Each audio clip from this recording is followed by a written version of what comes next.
My name is Carol Bellamy. I'm former executive director of UNICEF, and I have the honor to moderate the discussion today. This discussion has been organized by GWL Voices. I will say something about them in a moment.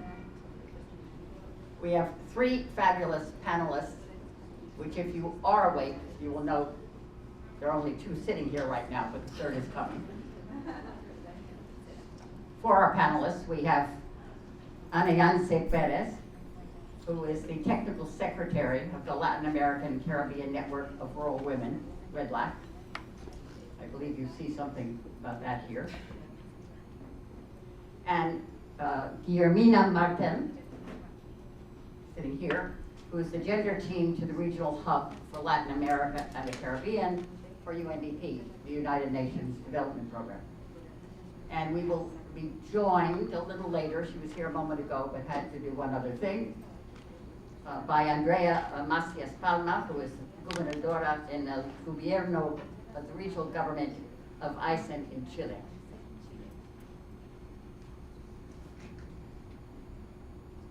For this session, I'm going to make a couple of just brief remarks.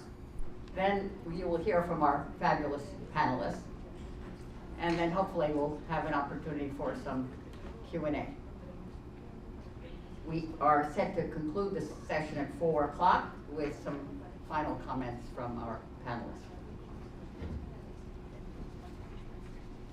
And as you see, our interpretation is by people, not just by machines today, so that's good.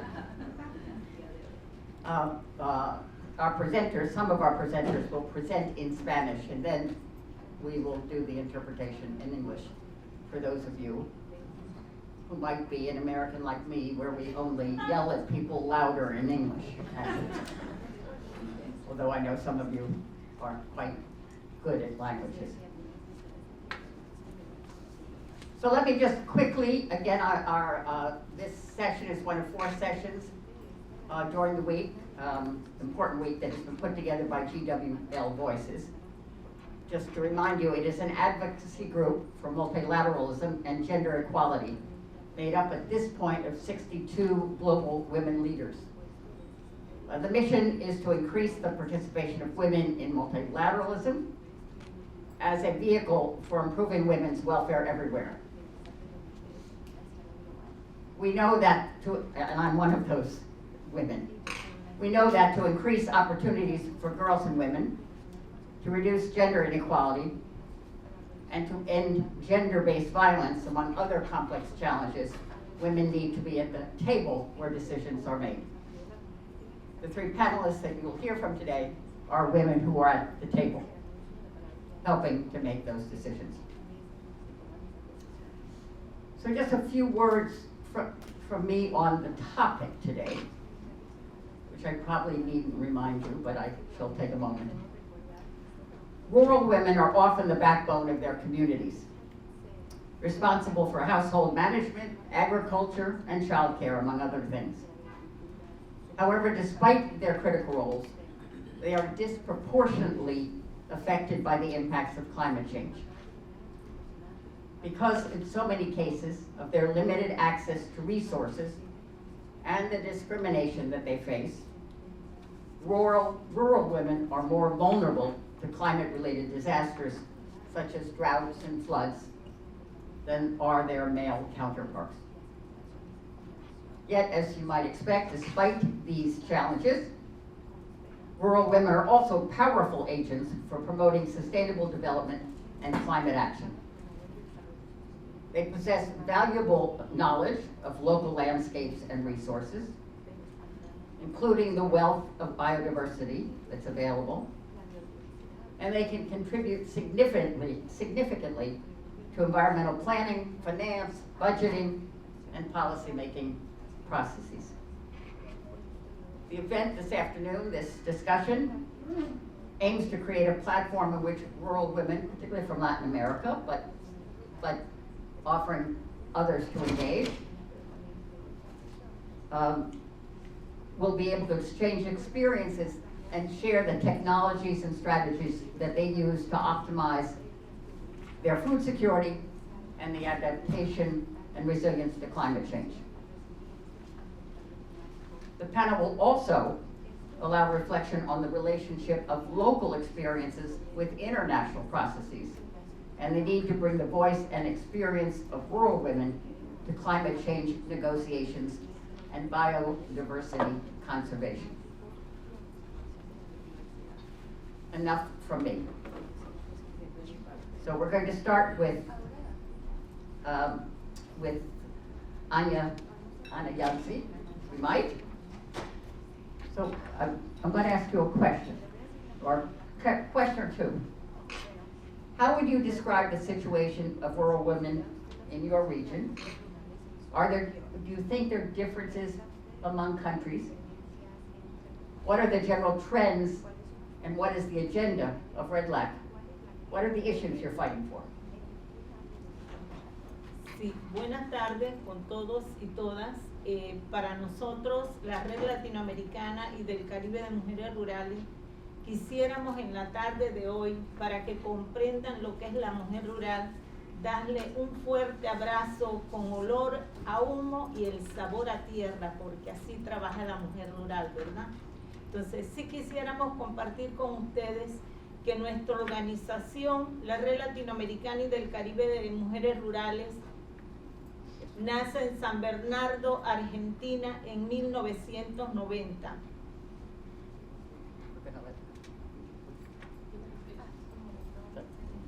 One microphone.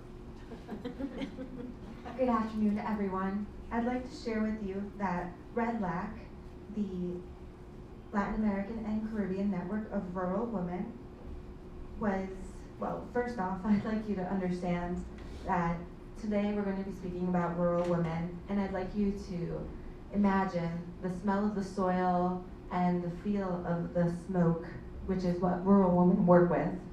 And first, I'd like to tell you that Red LAC was established in San Bernardo, Argentina in 1990. Sí, cuando una de nuestras mentoras, Vanette Almeida, una mujer brasileña, una de nuestras mentoras, fue a este encuentro, vio pues que ninguna mujer rural tenía espacio dentro de esta actividad.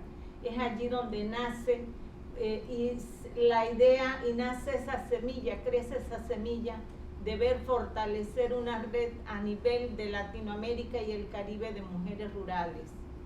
Y se da por primera vez en 1995, cuando se organiza el primer encuentro latinoamericano y del Caribe de mujeres rurales.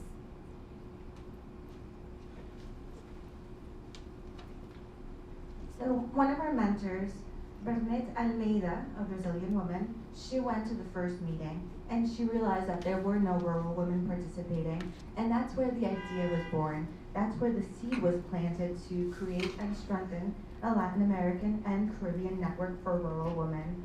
And it started in 1995 when we organized the first meeting for Latin America and the Caribbean.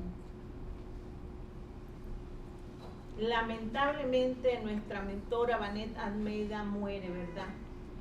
Y queda, se sigue ese legado y lo siguen varias mujeres de América Latina, entre eso nuestra compañera y actual secretaria ejecutiva de la Red LAC, la señora Luz Aroguanga, que es quien ha estado también manteniendo firme esta organización desde México hasta la Patagonia.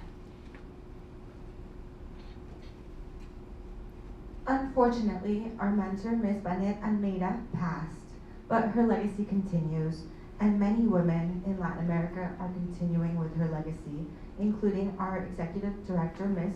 Luz Aroguanga, who is keeping our organization strong from Mexico all the way to Patagonia.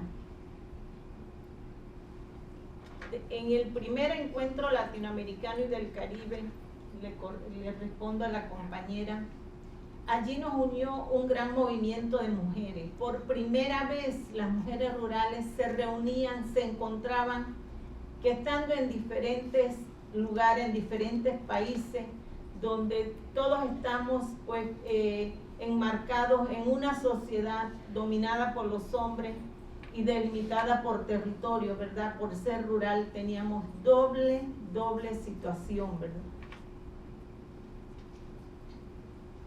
So that's when we had the first meeting in Latin America and the Caribbean. And to respond to my colleague, that's when the movement started for rural women. It was the first time that rural women were able to meet, despite our different countries and the differences. We live in a society that is dominated by men and divided by territories. So rural women face a situation which is twofold. En ese primer encuentro, ¿qué nos pudimos percatar todas las mujeres que fuimos allí? Y digo fuimos porque somos mujeres rurales, porque yo también vengo de la ruralidad. Sé lo que es estudiar en una lámpara con una lámpara de querosín, y eso es tan bonito, ¿verdad? Ver cómo las mujeres rurales allí todas comunicamos y nos dijimos cuáles eran los problemas que estaban viviendo en esos momentos nuestras mujeres en cada uno de los países, y todos se asimilaban a la violencia, a la falta de agua, a la falta de tierra para cultivar la tierra. Fue tan emotivo esto, y que todas nosotras hicimos allí una declaratoria de que quién era la mujer rural, aquella que crece, nace, trabaja y vive en las áreas del campo, incluyendo a la afrodescendiente, a la montubia, a la campesina, a todas las que están en el medio rural.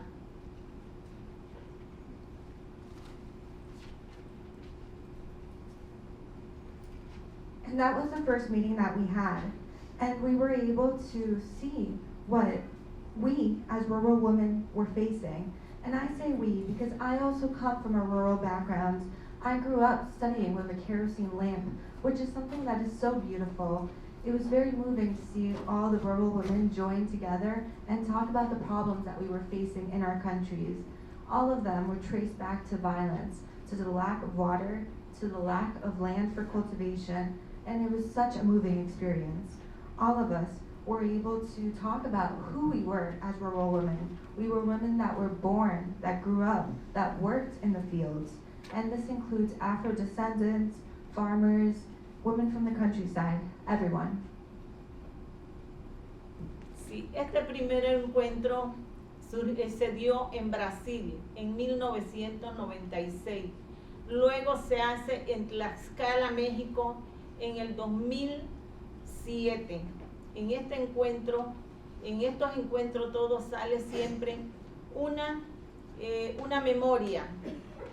Pero en el tercer encuentro latinoamericano y del Caribe de mujeres rurales sale lo que es la agenda política de mujeres rurales, que fue el primer documento que se hace de mujeres rurales con una guía de trabajo respondiendo a la problemática que ellas tienen. Entonces se postuló a Panamá para que fuera el anfitrión del cuarto encuentro latinoamericano y del Caribe de mujeres rurales, donde se ratifica la primera agenda política de mujeres rurales que se dio en el Ecuador, y se le agregan otros ejes temáticos para el trabajo con los siguientes encuentros que se iban a dar. Es allí pues donde también surge la declaratoria de la década de las mujeres rurales, que posteriormente le voy a hablar sobre eso.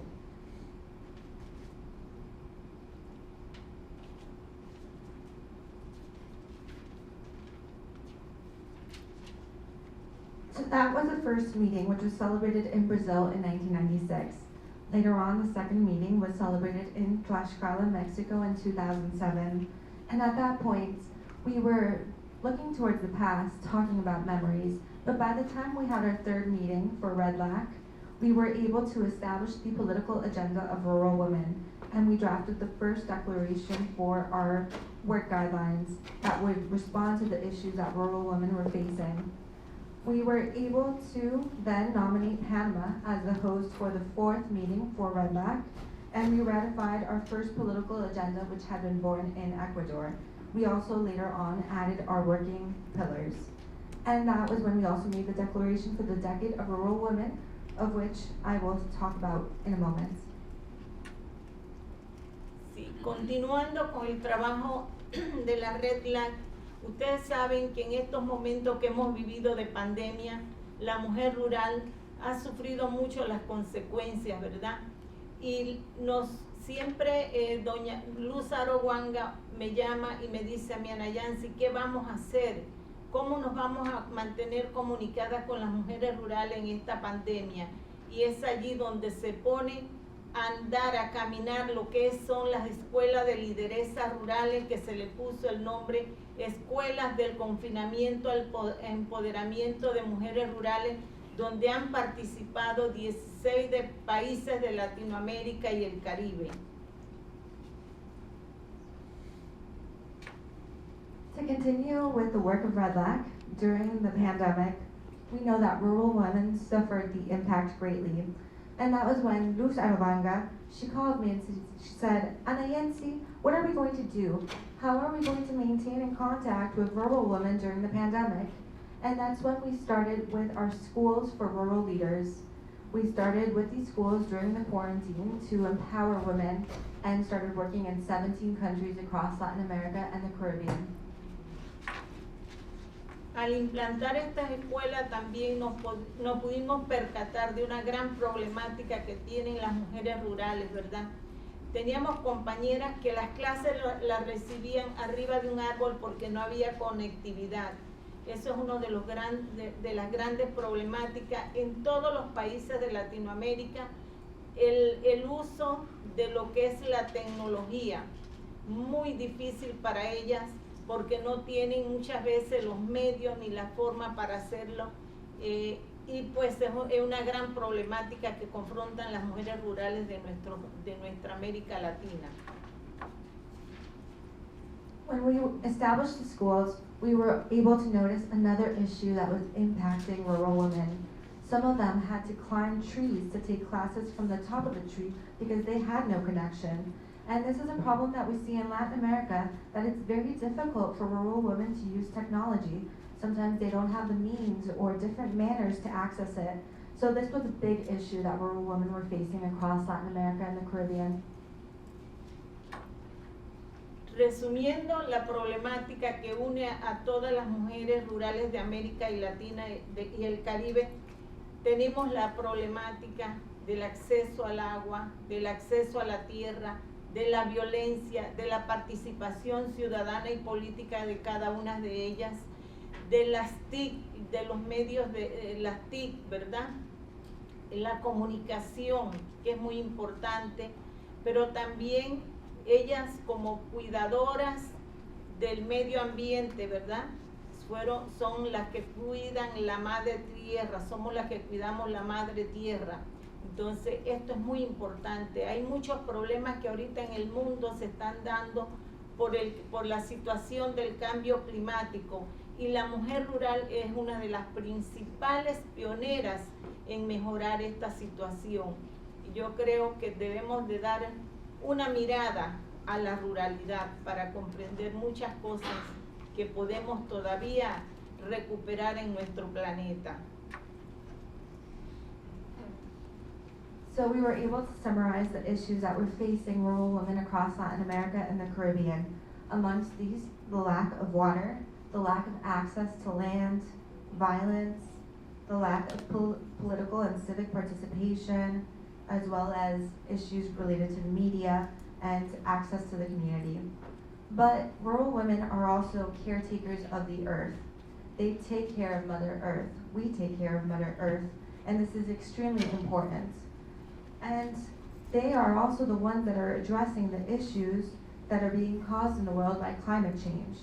Rural women are pioneers for improving the situation. So I think that we should look to rurality when trying to understand how to address these issues.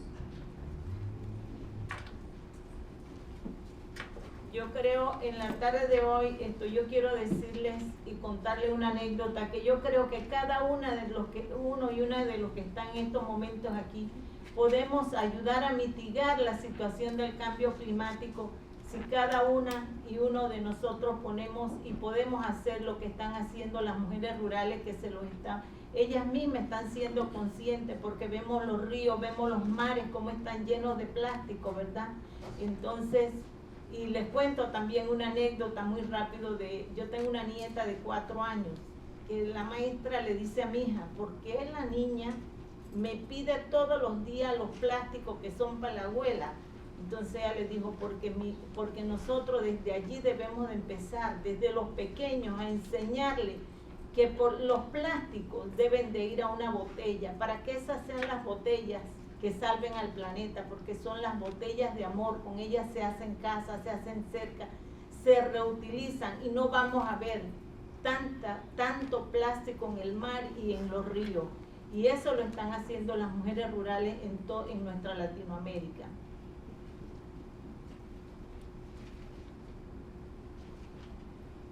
This afternoon, I would like to share with you a quick story that I think will show how every one of us can do something to mitigate climate change. If we all do what rural women are doing, because they're the ones who know, they have seen how the rivers and the oceans are now full of plastic. The quick story that I want to share with you actually has to do with my 4-year-old granddaughter.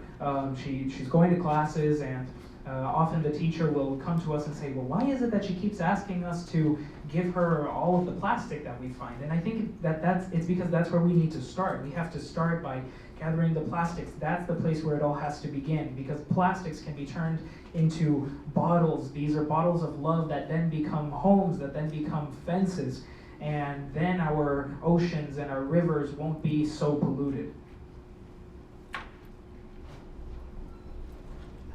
Just a quick question, follow-up. The schools for women, are they still functioning, and what do you hope they accomplish? Sí, estas escuelas siguen funcionando, y ahorita, como nosotros estamos en miras al 5º Encuentro Latinoamericano y del Caribe de Mujeres Rurales, también estamos iniciando la otra escuela de preparatoria para este encuentro. Este encuentro se va a realizar en Aysén, en Santiago de Chile, que son los anfitriones de este 5º Encuentro Latinoamericano y del Caribe de Mujeres Rurales. Las escuelas ya tenemos desde que inició la pandemia, vamos para la 5ª escuela y está funcionando en cada uno de los países. Quisiéramos que abarcaran a todas las mujeres. Yo recuerdo que cuando iniciamos la primera escuela virtual teníamos capacidad para 50 mujeres. Ya después fueron a 100, después fueron a 200 y así estamos aumentando cada vez más para que así sean muchas más mujeres que se conecten y que puedan escuchar, que puedan saber de sus derechos, de todo lo que ellas puedan aportar al mundo.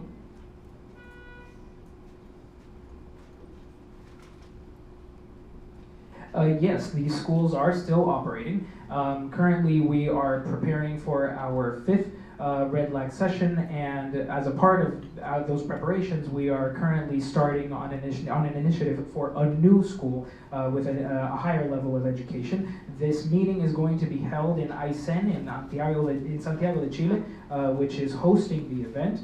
And this is something that we've been doing since the pandemic began. We have already built some 5 school systems, and we want this to essentially be the case in all countries in the region. We want it to reach every single woman. We started out in a virtual format with some 50 women that were able to participate, and from there we went to 100, and from there we went to 200, and it continues increasing just like that until today. And what we want is for more and more women to be able to connect and learn what rights they have available to them and what they can do for the planet. Some questions from our audience in a moment. So I said this session would also give us a sense of how international processes can also engage and strengthen the local activities. And we've heard about some of the local activities. So now I'm going to turn to Guillermo Martin, who's with UNDP, the largest, I guess, well, there's the World Bank, but we'll put them aside, the largest development program. And tell us the role that UNDP sees playing in terms of supporting and strengthening rural women when it comes to reducing poverty and fighting climate change. Thank you so much. Thank you. I talked to in Spanish from the public in Spanish, but the translating, no? Okay. Bueno, en principio el informe de desarrollo humano, el último, nos plantea que es el segundo año consecutivo a nivel global que el desarrollo humano decrece. Y esto trae un impacto relacionado a esta crisis multidimensional. No solamente es la crisis del cambio climático, es la crisis que entramos a una nueva mirada en torno al mundo donde el antropoceno ya no es la variable más importante. Entonces hay que cambiar absolutamente la relación con el planeta, la relación con cómo nos relacionamos con el entorno. El segundo elemento que plantea el informe tiene que ver con las profundas desigualdades estructurales de distribución del poder, que hoy lo estamos hablando en la CSW, el poder económico, el poder de las tecnologías, y en este sentido es sumamente importante. Y el tercero, la intensificación de la polarización política. No.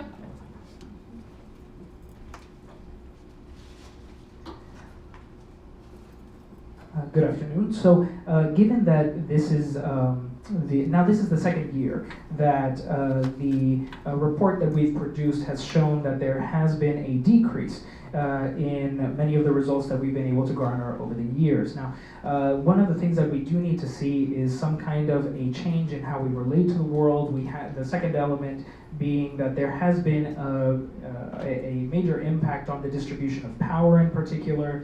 And that's something that we're discussing currently as part of the CSW. This is very important. We see that in changes in power economically speaking, in terms of technology as well. And third, it's in the intensification of this process in particular. Yeah, I think it's to English. I don't know. No? I use mucho público en español. Entonces sigo en español. El segundo elemento central tiene que ver con que en América Latina y el Caribe esta crisis ha sido exponencial por las desigualdades estructurales preexistentes. Venimos de una larga trayectoria de crisis económicas, de desigualdades estructurales que afectan particularmente a las mujeres rurales, mujeres afrodescendientes, a pueblos indígenas, a las diversidades sexuales.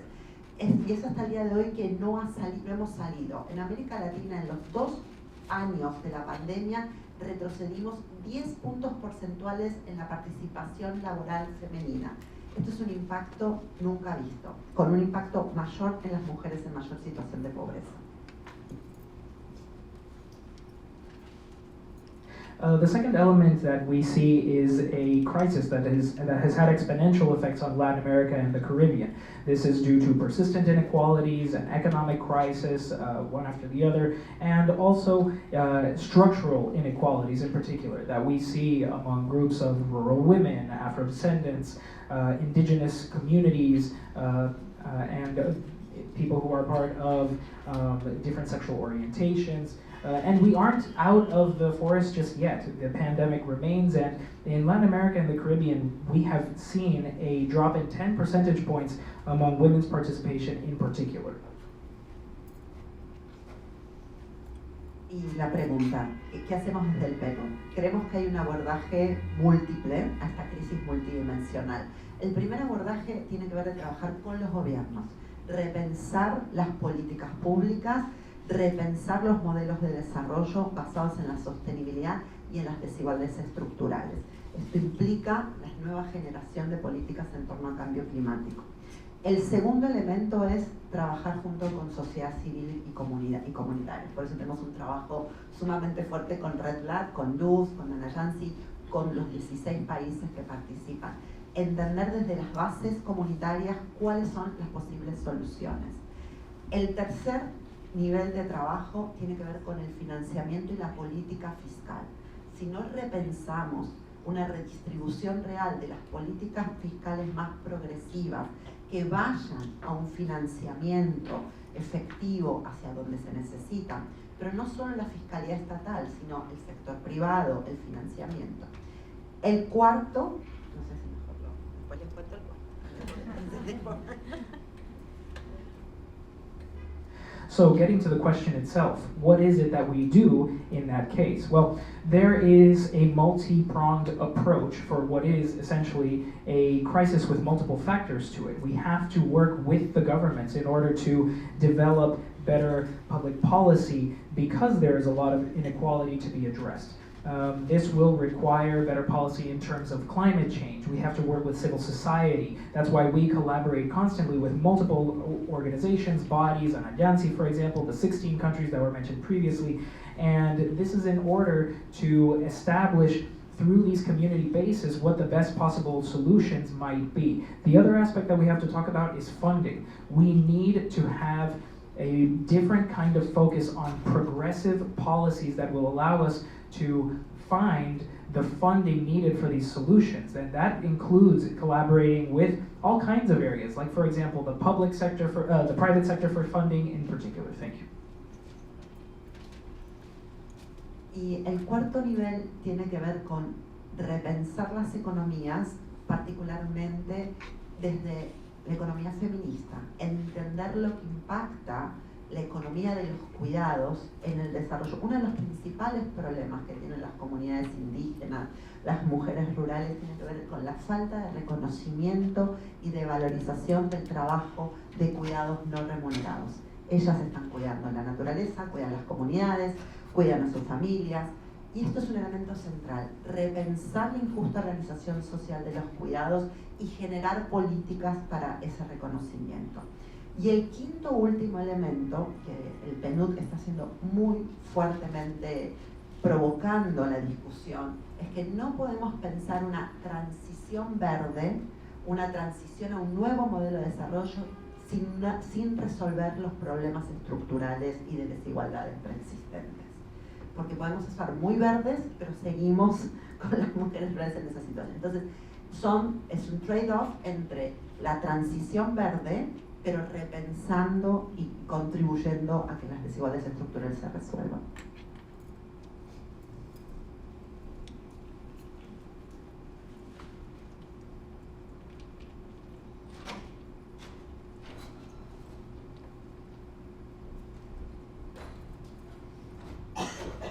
Now, the fourth level that we have to talk about here is how we're going to rethink certain economic factors in particular. We need to look at a feminist economy specifically. Now, how is it that how is it that the economy has an impact on care? How is it that those two factors are interrelated? Because this is one of the major issues that women and indigenous groups face. There is little to no recognition at all for the non-remunerated work that they carry out.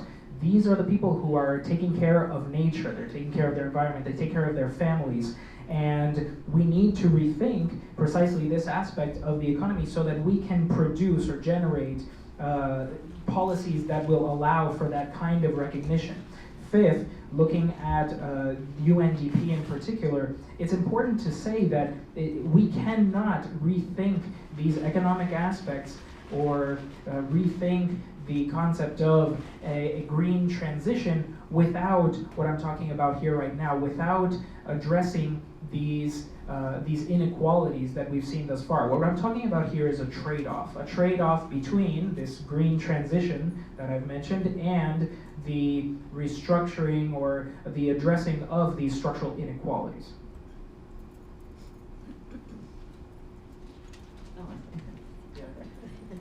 So, follow up one question about when I was at UNICEF. The UNICEF folks, they knew the health minister and they knew the social service minister, and I used to tell them to get to know the finance minister. So, talk to me a little bit, because you said a lot, it might involve the private sector, but it involves public budgets as well. What is some of the work that UNDP is doing in terms of public budgets and rural women and climate?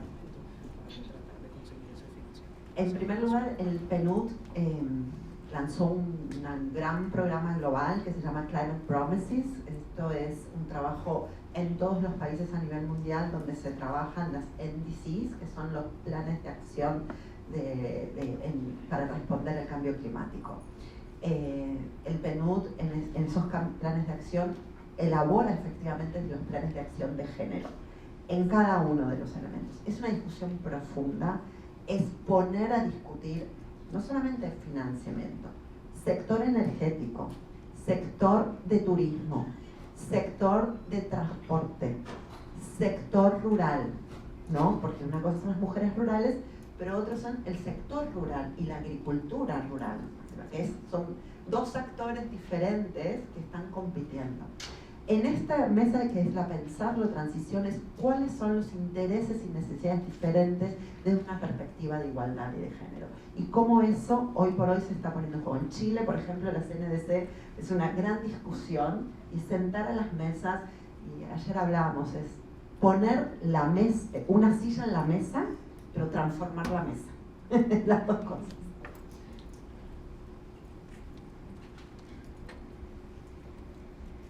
So currently the UNDP is undertaking a massive program. It's a global program including all of the countries, and what they are creating are these NDCs, or there's a development of the NDCs. These are national plans to tackle climate change in particular. Now the UNDP, what it does is it helps to develop, in this particular case, the gender aspect of these plans. One of the things that we have to do is discuss not just the financing aspect, but we have to talk about the energy sector, we have to talk about the tourism sector, transportation as well. See, we're talking here about the rural sector, but also rural agriculture. These are two competing sectors that we have to address. And we have to understand what the interests are there for this particular kind of gender equality. Now, in Chile, currently there are conversations being had where there is I believe that one of the phrases that was used that I actually really like concerning this matter in particular is that, yes, we have to make sure that there's a seat at the table, but we have to change the table itself. Thank you. So we've been joined by our governor, Andrea Macias Palma, who's the governor of the Aysén region, where we've heard from our Red Lac panelists that the next meeting is being held or has been held. So, welcome, Excellency. Now perhaps you can talk to us about what's happening for rural women in your area and in Chile in particular. Muy buenas tardes a todas, a todos. Soy Andrea Macías Palma, gobernadora regional de la región de Aysén. Okay.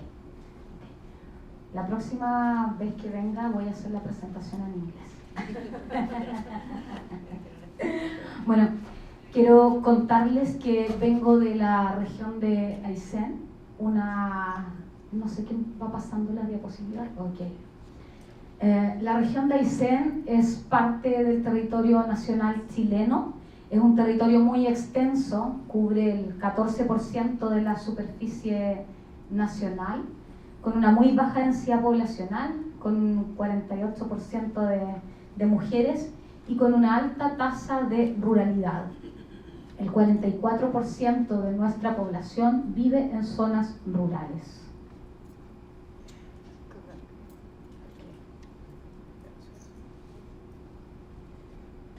Thank you so much. Good afternoon, everyone. My name is Andrea Macias Palma. I am the governor for the region of Aysén in Chile. I'll definitely be I'll be giving my speech the next time I come here in English, if anything. Just a little bit about me. I am from Aysén myself, and that is a territory within the country of Chile. It is about 14% of the country itself. That's the amount of surface that it covers. And it isn't that dense in population. 48% of the inhabitants are women. There is a high degree of rurality, and that is to say, I think about 44% of the population lives in rural regions. En la ruralidad, en la región de Aysén, hay una inmensa pobreza que muchas veces está oculta. Tenemos un 34% de la población que vive en condiciones de pobreza. Cuando esto se mide en relación al acceso a la educación, a la salud, al trabajo, a la vivienda, a la propiedad de la tierra. La región de Aysén es una región que se dedica principalmente al rubro silvagropecuario. Tenemos una cantidad importante de superficie, praderas, que hoy día están siendo mejoradas para poder ser utilizadas. Todo esto porque entendemos que frente al cambio climático y a la grave crisis que existe hoy día en términos medioambientales, es la producción de alimentos una de las principales preocupaciones que debemos asumir los distintos estados del mundo. Y en eso las mujeres rurales, sin duda, son las protagonistas.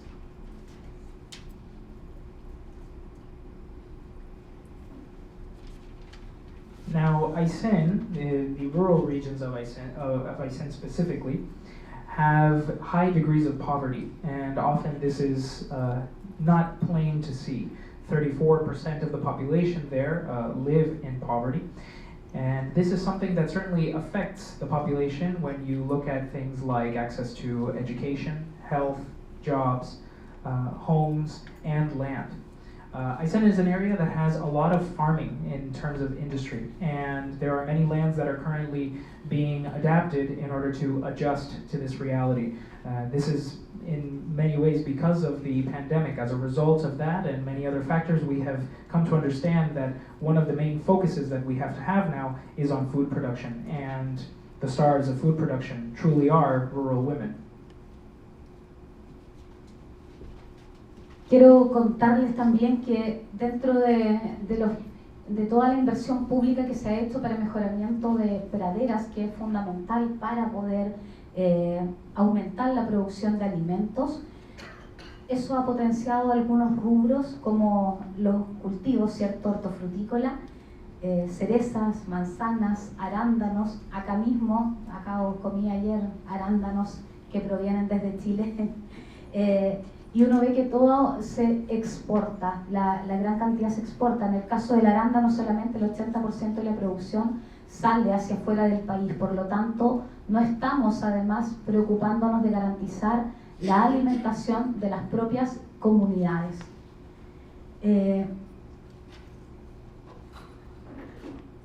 Quiero comentar también que efectivamente cuando uno tiene una gran extensión de territorio viviendo en condiciones de ruralidad, significa un tremendo desafío desde la inversión pública para poder potenciar el desarrollo productivo de esa tierra. Respecto a las mujeres rurales de hoy, quiero contarles que con todo el trabajo que hemos realizado desde el gobierno regional para poder tomar medidas concretas que tengan perspectiva de género en el área de la ruralidad, hemos descubierto una gran brecha entre mujeres urbanas y mujeres rurales.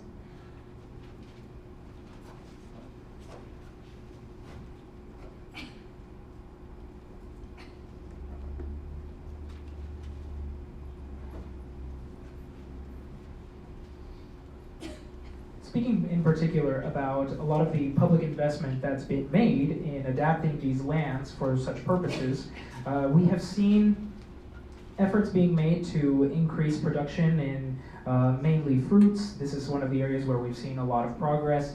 We see a lot of production of cherries, apples, different kinds of berries. Actually, I just had some blueberries from Chile recently. And a lot of that is for export in particular. I think 80% of the berries produced are shipped outside of the country. So we also need to ask ourselves about the amount of food production that is making it to the communities. Their nutrition in particular has to be looked at. And when you have these broad lands that are in rural areas that you have to adapt, that's a major challenge when it comes to strengthening production capacity. And one of the things that I want to say concerning what we've been able to do with the work as a regional government in order to implement gender-focused measures with a view to having a greater impact on rural communities. Throughout that process, we've discovered that there are major gaps between urban and rural areas. Entre las principales desigualdades que hoy día existen en las mujeres rurales es el acceso a la tierra, el acceso al agua. La tierra no es propiedad de las mujeres, es propiedad de los hombres. Por lo tanto, ello es una barrera de acceso para poder acceder a la banca privada, para poder acceder a recursos públicos que permitan que efectivamente las mujeres logren mayor oportunidades de acceso para poder obtener los recursos necesarios y poder así trabajar la tierra de mejor manera. Por lo tanto, esto impacta en la autonomía económica de las mujeres. Las mujeres rurales son menos autónomas económicamente que las mujeres urbanas por estas mismas barreras que existen. Hoy día, además, vemos con preocupación que las mujeres rurales están fuera del espacio de toma de decisiones. Y eso es porque la participación política de las mujeres en territorios rurales se ve disminuida por la falta de acceso de oferta pública, por bajos niveles de participación, por menores condiciones de acceso a la educación y a otros espacios. Existe un déficit de la política pública en materias de género.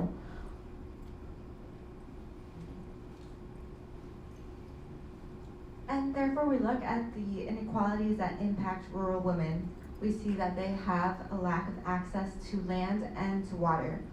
And this is something that we see because women are not the owners of the land, the men are.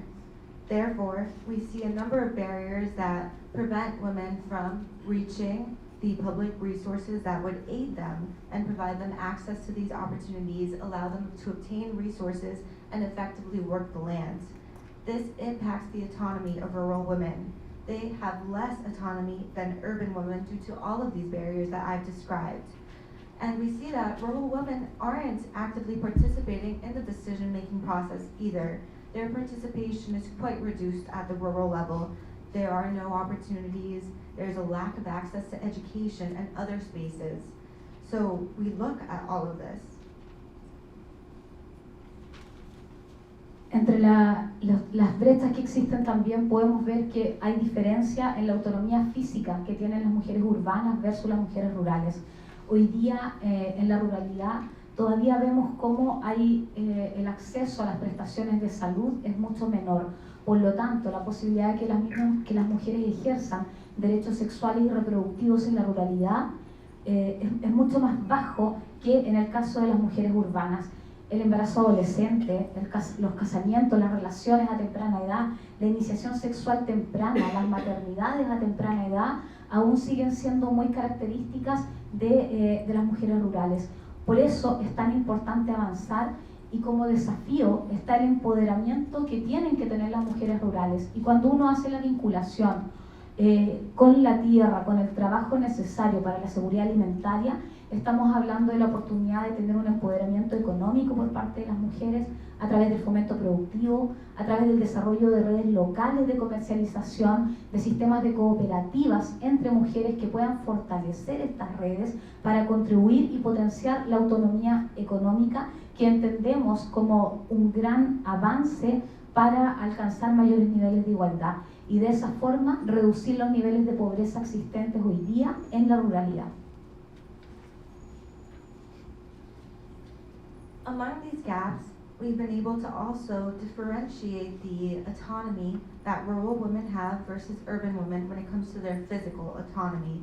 We see that in the rural environments, there is less access to health services. Therefore, rural women enjoy less reproductive and sexual freedom and rights compared to urban women. We see early pregnancies, teen pregnancies, early motherhood. All of this is still very characteristic of rural women. Therefore, we need to advance. One of these challenges is how do we empower rural women? We need to make sure that they have access to land and food security. This will therefore empower them economically in order for them to be able to produce and participate in female cooperatives and networks. This will strengthen their community ties and allow them to enjoy this economic autonomy, which will then lead to greater progress when reaching equality and decreasing poverty in rural areas. Nosotros desde la región de Aysén como gobierno regional estamos convencidos que aumentar la participación de las mujeres en los espacios políticos puede generar estos cambios que nosotros queremos producir. Por eso es tan importante la participación de la mujer rural. Si las mujeres no llegamos a los espacios de toma de decisión, no se logra generar el cambio. Podemos levantar banderas durante años, pero si no llegamos a los lugares donde se decide, no vamos a generar esos cambios. Y por eso en Chile, de las 16 regiones que tiene nuestro país, solo en 3 regiones fuimos electas mujeres como gobernadoras regionales. Existen 13 hombres y 3 mujeres. Son 16 regiones, 16 gobernadores y gobernadoras regionales. ¿Y por qué es importante? Porque cuando uno llega al espacio de la toma de decisión, puede tomar definiciones que tienen que ver con distribución de recursos públicos para disminuir las brechas de género. Y en ese sentido, estamos nosotros en este trabajo incorporando la perspectiva de género, pero además profundizándola en las mujeres rurales respecto de nuestros instrumentos de inversión. Estamos generando programas de fomento con enfoque de género, donde a las mujeres rurales se les asigna una mayor cantidad de recursos, donde además a los emprendimientos rurales se les asigna aún más puntaje, lo que se traduce en recursos para llevar adelante sus proyectos, y también con un especial énfasis en las personas que pertenecen a algún pueblo originario. De esa forma, creemos que se puede hacer frente a a esta brecha que hoy día existe. In Aysén, with our regional government, we are convinced that increasing the participation of women in political spaces will further the changes that we wish to see. That is why it is important for rural women to participate in decision-making processes. If they are not participating in the spaces where decisions are made, we will not see changes. We can wave our flags, but we will not see changes if we are not actively participating. In Chile, there are 16 regions, and out of these 16 regional governors, only 3 are female, 13 are men, 3 are women. There are 16 regions and 16 governors. And why is it important for women to participate? Well, when we are participating actively in the decision-making space, we're able to address how public resources get distributed and therefore try to decrease the gender gaps. We can incorporate the gender perspective in order to provide rural women with more resources and invest in them. We have created programs that focus on rural women. We provide more resources.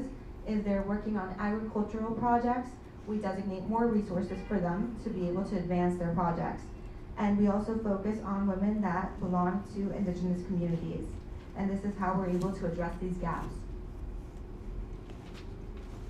Para finalizar, quiero comentarles que desde el trabajo que está haciendo la Red Latinoamericana y el Caribe de Mujeres Rurales, RedLAC, hay una declaratoria que se ha realizado, que es declarar la década de las mujeres rurales.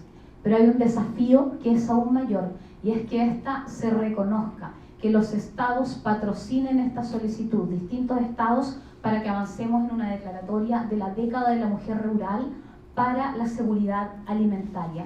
Creemos que esto va a permitir el empoderamiento y la efectiva participación de las mujeres frente a una crisis ambiental que tenemos hoy día aquí, el calentamiento global, todo lo que sucede en las zonas agrícolas es algo que está pasando hoy. Por otra parte, creemos que con esta declaratoria podemos avanzar en promover la implementación de políticas públicas con enfoque de género en aquellos países donde aún esto ni siquiera se ha tocado.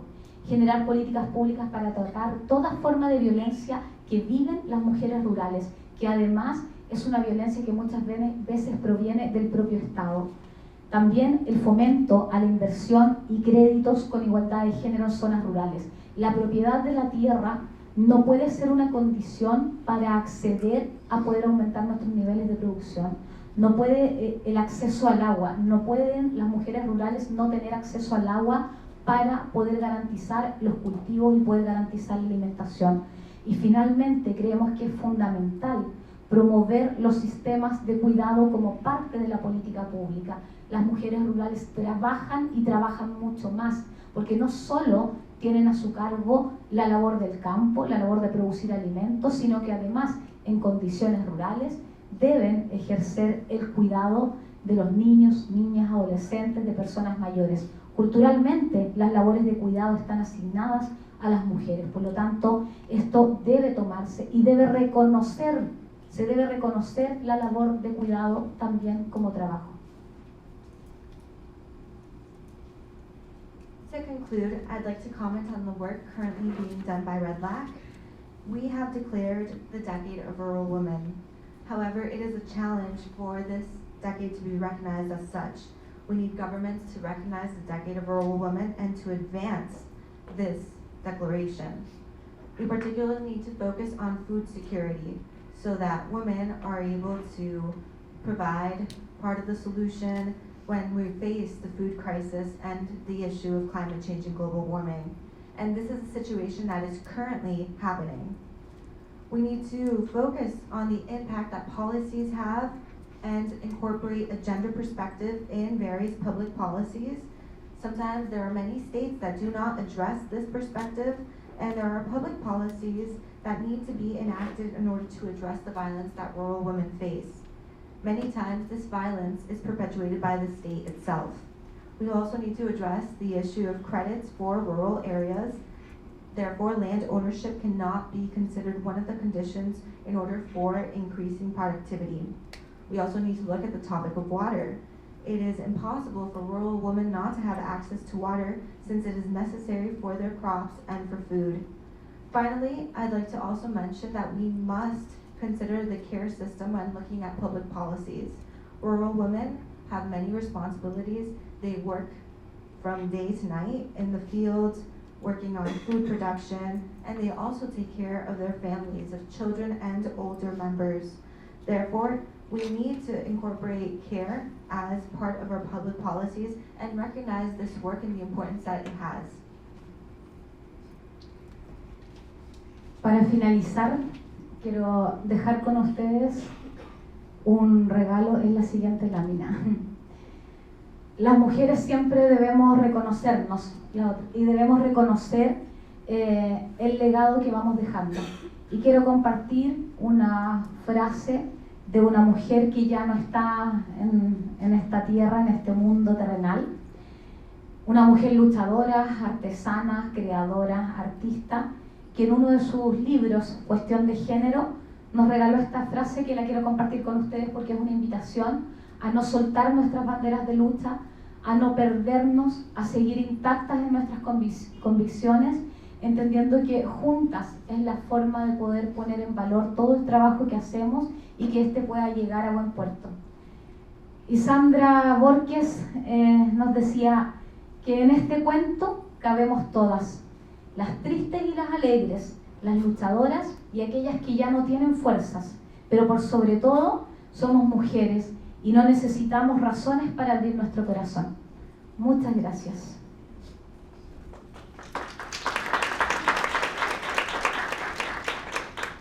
To conclude, I'd like to leave you with a gift on this slide.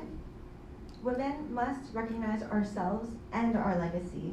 So I'd like to share with you all now a quote from a woman that no longer walks this earth, but she was an artisan, a creative, she was a fighter. So I'd like to share the following sentence with you so that we realize that we have to continue to wave our fighting flags. We can't give up. We need to continue, and united together, we will advance. So this is a quote from Sandra Borges, and it says that in this story, all of us have a role. Those who are sad, those who are happy, the fighters, and those who have lost their strengths. But overall, we are all women, and we do not need any reasons to open our hearts. Thank you. Thank you very much.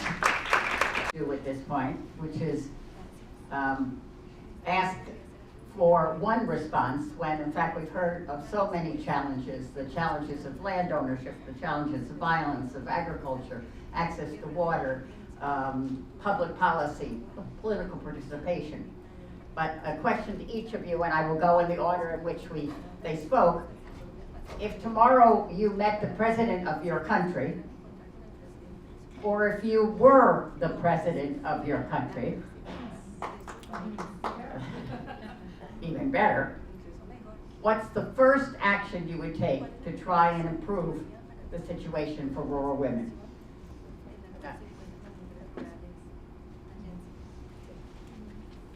Sí, la primera acción que se tomaría o que tomaríamos sería que de verdad se nos respete lo que es la declaratoria de la década de las mujeres rurales, no como un privilegio, sino con un reconocimiento a los años de olvido en que hemos estado sumidas las mujeres rurales, no solamente de Latinoamérica, sino de todo el mundo.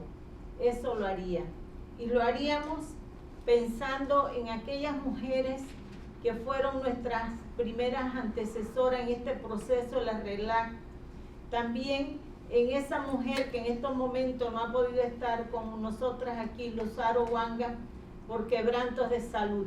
Entonces ella fue la mentalizadora de la década de las mujeres rurales, que surgió en el segundo encuentro latinoamericano y del Caribe que se realizó en Ecuador, luego se ratificó en Panamá y en el 2018 llegamos aquí a Naciones Unidas con la coordinadora del cuarto encuentro en Panamá, la señora Idalides Calderón, Lujaro Wanga, y lo entregamos a Naciones Unidas.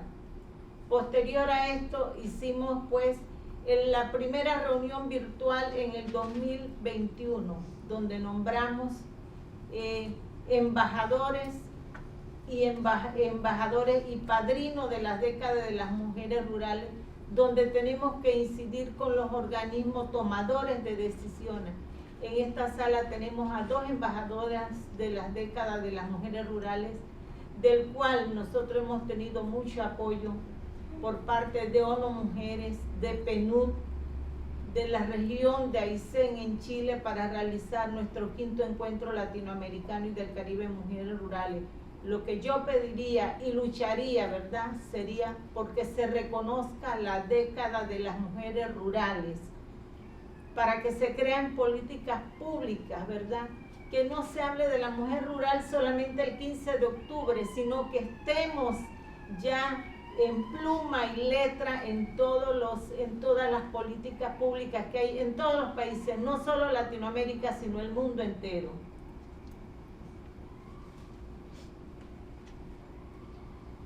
Well, the first action that I would take would be to have the declaration of the Decade of Rural Women be respected. It is not a privilege. It is a right that rural women have because they've been forgotten for so many years, and not just in Latin America, but around the world. I would do this in honor of the women that were pioneers of Red Lac. I would do this for Luz Aroanga, who is not with us due to health reasons, but she was the one that dreamt of the Decade of Rural Women, which originated in the second meeting of Red Lac in Ecuador and was then ratified in our meeting in Panama. Then in 2018, we came to the UN with the coordinator for Red Lac, Andaride Calderon, with Luz Aroanga, and we approached the UN with our declaration of the Decade of Rural Women.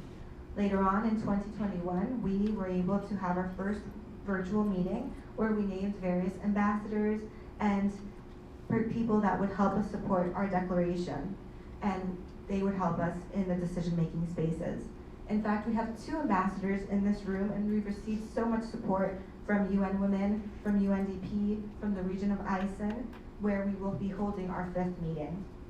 And what I want to fight for is for the recognition of the Decade of Rural Women, so that we can have public policies that name rural women, so that they aren't only named on October 15th, but they're included in public policies in all countries around the world and not just in Latin America.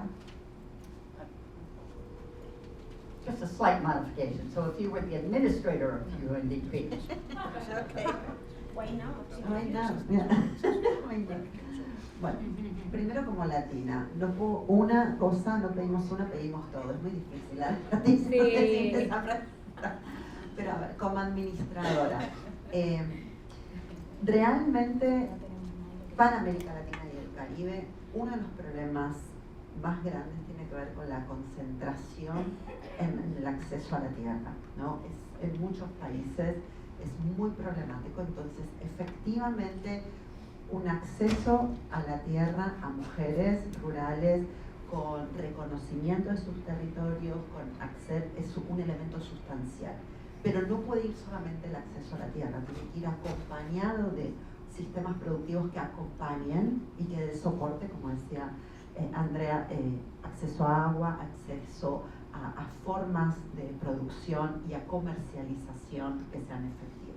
Y el tercero, ya que uno más, crear realmente sistemas de protección social que ayuden. Acá hicimos un informe que es maravilloso con Red Lag y con FAO a 16 países con más de 100 mujeres rurales. El impacto del COVID. Lo que aprendimos es que las mujeres rurales viven de crisis secuenciales y combinadas. Si no es una sequía, es una lluvia. Si no es una lluvia, es una pandemia. Y si es permanente la crisis. La capacidad de resiliencia es inmensa. No hay efecto tan grande. En lo urbano no lo vivimos tan así. Entonces, este pensamiento no solamente es acceso a tierra y acceso a sistemas productivos, sino a un sistema que ayude a soportar la secuencia de crisis, que cada vez va a ser peor con el cambio climático.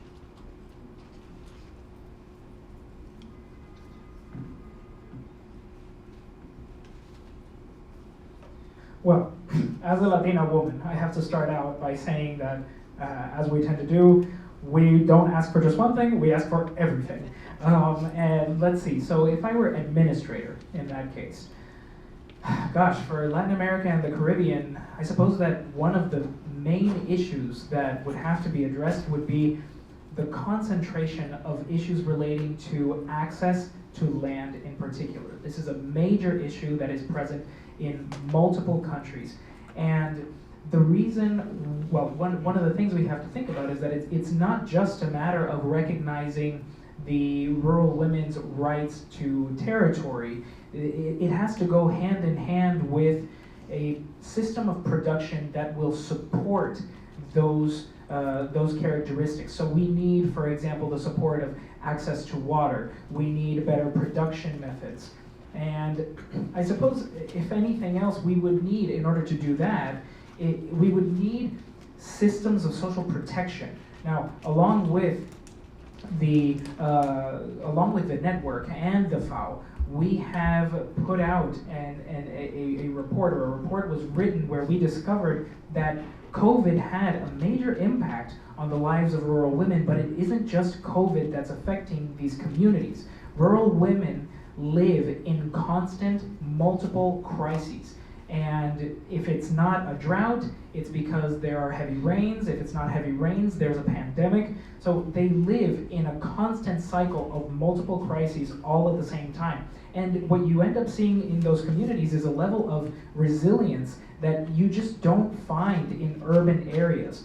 Now, again, it's not about accessing only those rights to land and territory and the recognition of that territory.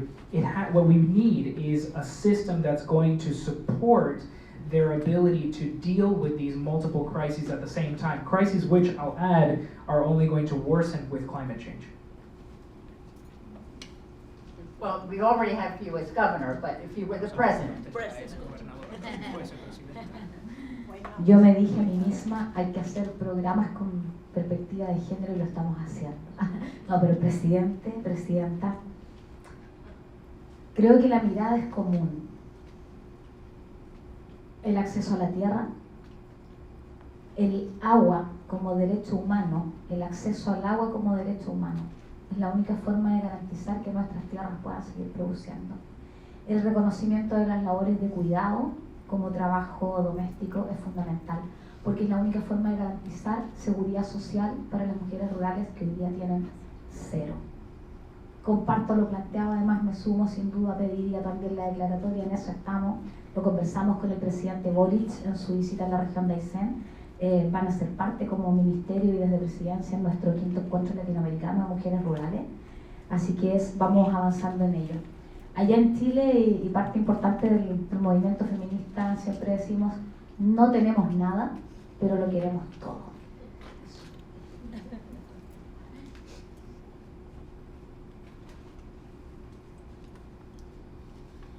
Well, I said that we need programs with a gender focus in particular, and that is something that we're doing right now.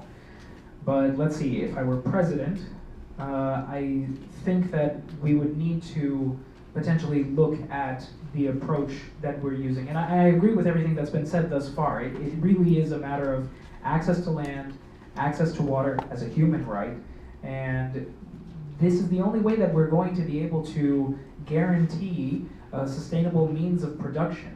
And that also has to go hand in hand with recognition for the domestic work that's done by the people in these communities in particular. That's the only way that we're going to be able to achieve some kind of social security net for these women. Again, I agree with everything that's been said. A lot of this has been dialogued with Boris, our president currently, and this is an area that we're working on at the moment.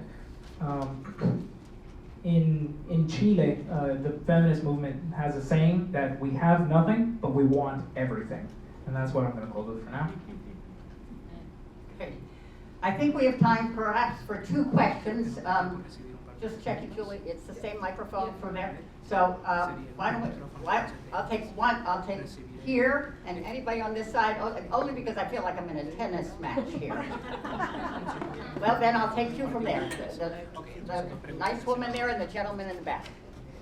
Nice gentleman, too. Good afternoon, everyone. My name is Brenda Maxine Kwabibe.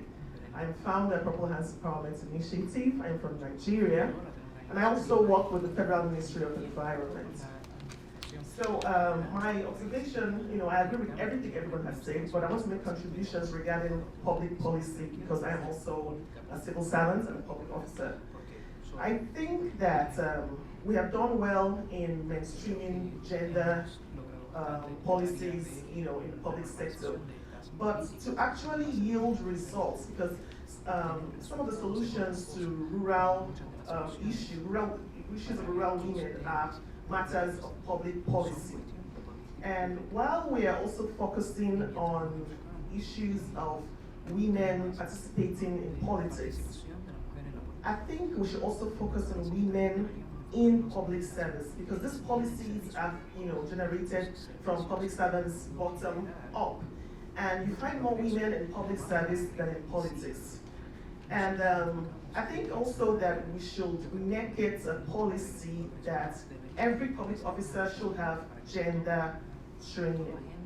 It's not just about having, in ministries we have gender desk officers, but it's just one person dealing with gender issues. But then if you make it a policy that public officers should have trainings, because we all have trainings, but that gender issues should form a part of those trainings. These issues will cut across, and every officer will know. For example, I didn't know much about gender issues until I started participating in the civil service space. So if we make this, a part of policy that people should have trainings, especially in local governments, state offices, and federal offices, I think it will help towards making the kind of policies that will impact positively on rural women. Thank you. Very good. Thank you. Just up, Julie, why don't we take the second comment and then we'll bring the microphone back here. The gentleman in the blanket. Hola, muy buenas tardes. But my statement will be said in English. Discúlpenme sus maestras. My name is Valentin Camano. I'm a youth representative from Mexico, and I delegate sessions at the Republic of the Senate and in la Cámara de Diputados in Mexico City, and also have collaborations with 6 municipalities in 3 different states in the region of Mexico, and collaborating now with my colleague, Nicole, who's a pediatrician who relates with children and young babies in the Dominican Republic and Mexico. So the point that I'm trying to get is that we just made history. The Republic of the Senate, we just hosted our 2nd session where we have all based women from all sectors, and the first Black Muslim young advocate in Guinea-Bissau to speak at the Republic of the Senate, which doesn't give access to people from the outside. And it's important to give women and youth from Africa in policy-making changes. So we engage in those experts in the field. So it would be great to have you guys on board and show us and consult us, since we need more women in the hemisphere sector to ensure that all youth from around the world, not just in Latin America and the Caribbean, also in Africa and East Asia South, need to have their voice being heard with my government. Thank you. You know, as was suggested here, we shouldn't just have one day devoted to something. So we shouldn't just have one person devoted to gender. Gender should be across the board, gender sensitivity. And I know we've talked about this being women and climate, but we're talking about young people and climate as well. And so I think two very good interventions. I'm now going to invite final statements, anything you'd like to say. I won't even ask you a question. Well, I will ask one question. So this is an international meeting. So whatever you want to say to close, but what also can the international community do, if anything, to be more supportive of rural women when it comes to the issues of climate? And we'll be joined by our other panelists. She'll just step out for a moment, but I'm going to start now with Her Excellency the Governor.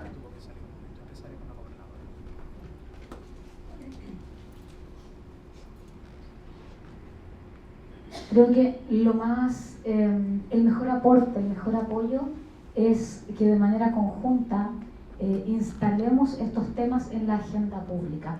Hoy día esta reunión efectivamente se realiza, abordamos temas relevantes, pero quienes estamos aquí tenemos la intención, sabemos lo importante que resulta. El tema es desde la comunidad internacional cómo logramos instalar estos temas en la agenda pública de todos los estados, porque es precisamente eso lo que podría, por ejemplo, apuntar hacia lo que plantea Brenda en relación a cómo los estados deben bajar la información para que todos entiendan qué significa hacer política pública con perspectiva de género, cómo efectivamente desde los servicios públicos, desde la sociedad civil, finalmente vamos armando esta estructura que nos permita pensar la política pública con este enfoque y además con este enfoque que es rural. Creo que ese es el principal aporte que se pudiese hacer desde la comunidad internacional,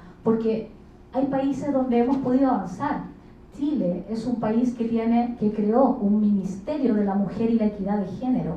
Chile es un país donde cada ministerio tiene a su asesora de género que hace que esto baje a todo el servicio en todo el territorio nacional, pero esa es la situación de Chile. Entonces el tema es cómo logramos que la comunidad internacional también tome estas mismas decisiones. Nosotros tenemos un Ministerio de Agricultura que está trabajando fuertemente, incorporando la variable de género en la política pública, donde se están tomando definiciones como, por ejemplo, la transferencia de recursos a las mujeres rurales sin el requisito de la propiedad de la tierra. Y eso ya es liberar una brecha, ¿cierto? Las comunidades de agua que hoy día no tienen agua, a través de una modificación en nuestro Código de Aguas, se está buscando que puedan acceder para poder seguir sosteniendo sus cultivos y sus producciones. Entonces, creo que la comunidad internacional, si pudiese hacer un aporte, es en visibilizar cómo, porque muchas veces no se sabe ni siquiera cómo. Entonces, cómo la experiencia de otros estados puede tener aplicación en otros para que de esa forma vayamos robusteciendo el sistema. No es de unos u otros. Cuando uno habla de enfoque de género, más allá de la ruralidad, de enfoque de género es en toda la política pública, en educación, en salud, en justicia, en medio ambiente, en toda la política pública.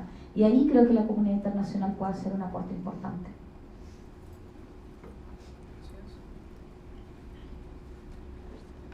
I think that the best possible kind of support that we could garner would be maybe a shared effort to see how we can implement these factors into public agendas.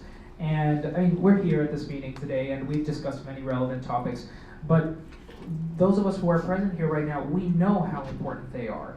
This is a matter of getting the international community to find a way to include these matters in the public agendas of all countries. How is it that countries should bring information about concerning the gender aspects of all kinds of policies. And this is something that has to be looked at in terms of public investments. We have to look at civil society and how we are going to build a structure for public policy that will always maintain this rural aspect in consideration. Now, some countries, of course, have already seen a lot of progress. In Chile, there's a whole ministry for gender equality, and it looks at matters of women's affairs. And we have a person who's dedicated to evaluating the gender factor there. But that's just the case for Chile.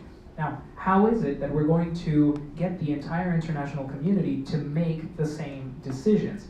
You know, in Chile, we have a minister for agriculture that is also looking to implement the gender aspect into public policy. And some of the efforts that are a part of that initiative include transferring resources to rural women without having to meet certain requirements. That's major progress. Also changing our codes so that in areas where, for example, there isn't a lot of access to water, we can help get water there so that we can sustain production better. It's a question of making sure that there's visibility brought to these matters. How is it that we can use or better understand the experiences that we've seen in other countries in order to strengthen the systems that we have currently? And this is the thing. When we're talking about gender, we have to understand that this is linked to all sectors. It's linked to public policy, it's linked to education, it's linked to health, all of it.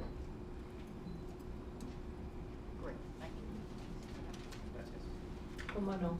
Mire, desde la Red Latinoamericana y del Caribe de Mujeres Rurales, como les dije, lo que nos mueve en estos momentos es promover la participación de la mujer rural de no solamente Latinoamérica, sino de todo el mundo, promoviendo, ¿verdad?, la participación ciudadana y política de las mujeres, que ganen sus espacios para que ellas puedan aportar y que se visibilice la participación de la mujer rural, porque no está siendo visibilizada muchas veces, tanto en la producción, en la participación política, en la violencia que están sufriendo también.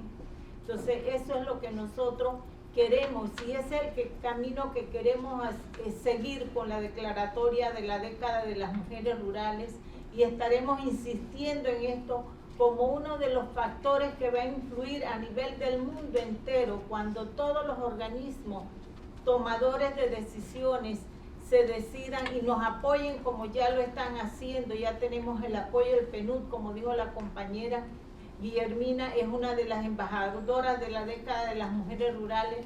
Han realizado un trabajo muy arduo con los 16 países de América Latina y del Caribe, donde vemos todas las desigualdades, ¿verdad?, que han existido en los tiempos de pandemia con las mujeres, y se han visto a flote todas esas dificultades que han tenido, y no vemos vemos el camino a seguir, y continuaremos caminando hasta que todos los decidores que tomen decisiones nos apoyen en esta década, tanto a ONU Mujeres, que también le agradecemos, al PNUD, a la CIN-OEA a través de la señora Alejandra Mora, que ya ha participado en las primeras reuniones virtuales, a la señora Marianuel Noé Baeza, que es la directora de ONU Mujeres, y a la señora María Alejandra Espinosa también, que todas estas mujeres se han unido a esta voz, y que vamos en ese camino.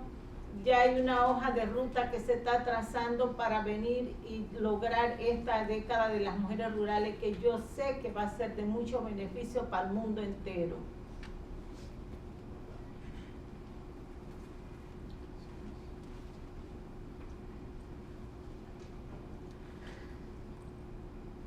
Well, as part of Red Lake in particular, as was said just a moment ago, what we want is to promote rural women and their participation in particular, but not just in Latin America and the Caribbean. We want this all over the world. We want rural women's participation in civil society. We want them in political processes. And what we want them to do is we want them to help bring greater visibility to their participation in these processes. We want to bring light to their lack of participation in production when they're unable to occupy that space, in political processes. We have to look at the violence aspect as well. And this is the path that we are looking for, especially in the context of this decade, this declaration of the decade of rural women. And this is something that we're going to insist on at a global level. We're going to do it we're going to continue on this path until all decision-making bodies support us, like the support that we've been receiving from UNDP. Like Guillermina said, there has been so much progress made in the framework of this decade for rural women. There has been so much progress and so much work undertaken in the 16 countries that are a part of this effort in Latin America and the Caribbean. And we've seen now from the work that the organization has carried out that the pandemic brought about immense inequalities for women. It has shown the challenges that they face because of it. And this is the path that we're going to continue on until, like I said, all those in decision-making roles support us. Like the support that we've received from UN Women, like the support that we've received from SIM at the OAS with Ms. Mora Mora, who has been participating in the initial sessions, and Ms. Maria Noel, Ms. Maria Espinosa, all parts of different organizations. We want everyone to be on this path like they are. And a roadmap is already being constructed so that we can make these decisions with rural women in the future. First, very short, tres elementos centrales para la transformación de la política que se basan en la experiencia que tiene el PNUD a partir de un programa global que es el Gender Equality City Public Institution. Tenemos que pasar del gender mainstreaming a pasar a acciones afirmativas muy claras con asignación de recursos, ¿no? Si no se asignan presupuestos claros, con recursos, personas, es imposible dar respuesta a estos resultados. Entonces, todo el trabajo que hacen las mujeres en presupuestación es un elemento central, pero no nos podemos quedar ahí. Tenemos que basarnos en cómo esos presupuestos son asignados a nivel de los servicios sociales, las políticas que tenemos que estar, cuál es la calidad de esas políticas, ¿no? Porque ahí entra a jugar otros elementos del quehacer el Estado. Muchas veces se asignan recursos que son mal ejecutados. Un tercer elemento central es un movimiento de mujeres, jóvenes, rurales, diversas, empujando la política pública. No hay, realmente creo, como pasó en Chile, como pasó en muchos países, que esta fuerza que pone el movimiento de mujeres en la calle es lo que hace también al Estado, a los estados, a avanzar y no tener los retrocesos que estamos teniendo en muchos países en las regiones, estos backlashes, esos setbacks que están pasando, ¿no? Entonces esos tres elementos, presupuestos asignados, control de la calidad de esos presupuestos y financiar y trabajar junto con el movimiento de mujeres y feministas en asegurar esas políticas. Gracias.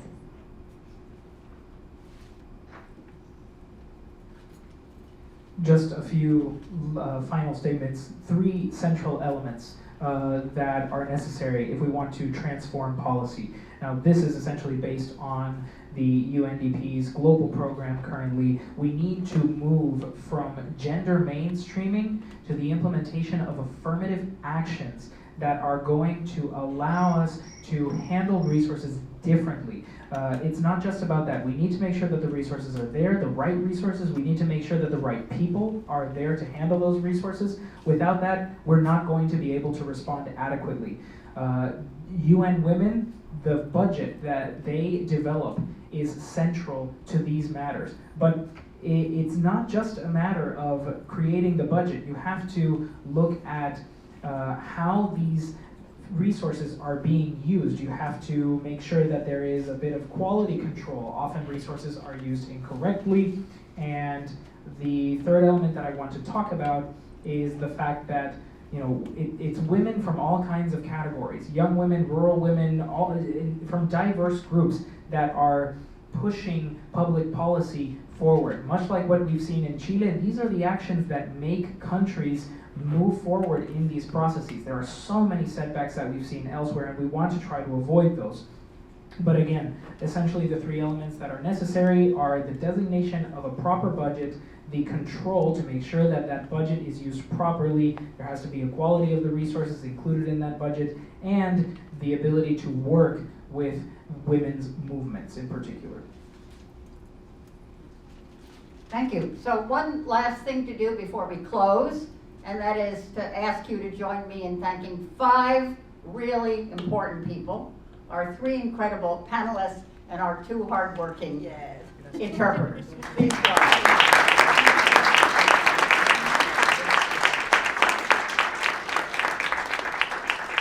Thank you very much. Have a nice evening. Have a nice weekend, everyone. Thank you. And keep the fight going.